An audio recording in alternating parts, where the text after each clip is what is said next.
Good evening. I'm going to continue with the story of Job.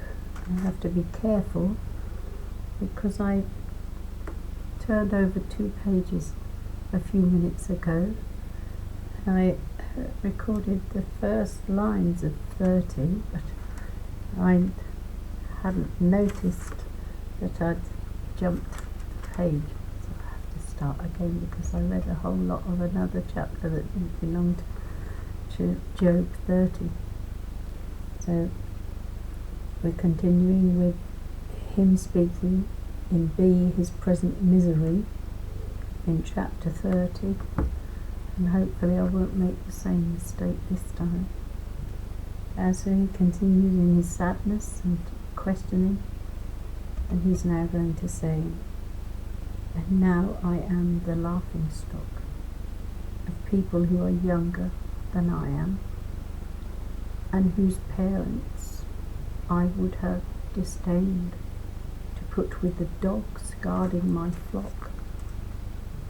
And what use to me was the strength of their hands, enfeebled as they were, worn out by want and hunger, for they used to gnaw the roots of the thirsty ground, that place of gloom, ruin, and desolation. They used to pick saltwort among the scrub, making their meals off roots of broom, outlawed from human company, which raised hue and cry against them, as against thieves. They made their homes in the sides of ravines, in holes in the earth, or in clefts of rock.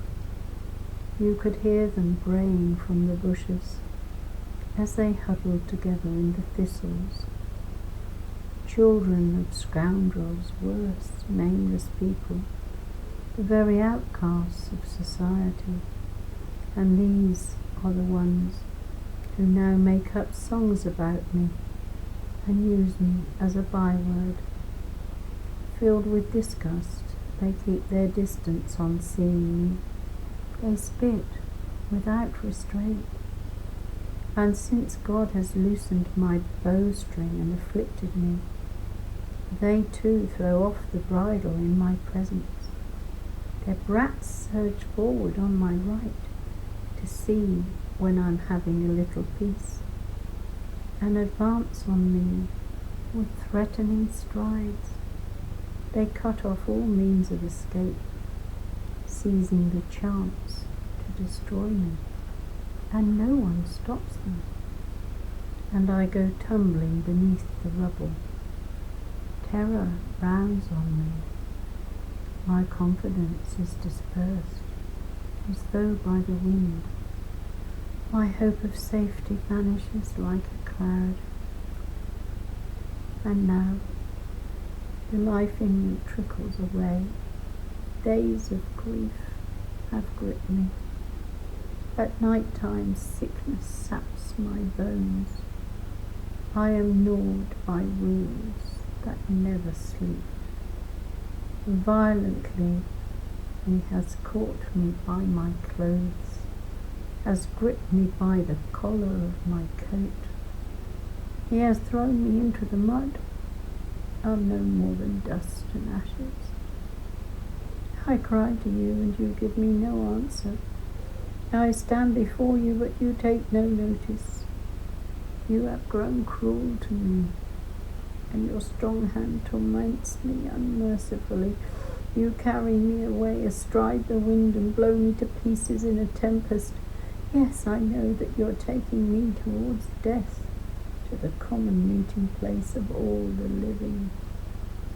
Yet, have I ever laid a hand on the poor when they cried out for justice in calamity? Have I not wept for those whose life is hard, felt pity for the penniless? I hoped for happiness, but sorrow came. I looked for light, but there was darkness. My stomach seethes. It's never still. Days of suffering have struck me. Sombre I go, yet no one comforts me. And if I rise in the council, I rise to weep. I have become brother to the jackal and companion to the ostrich. My skin has turned black on me, my bones are burnt with fever, my harp is tuned to dirges, my pipe to the voice of mourners.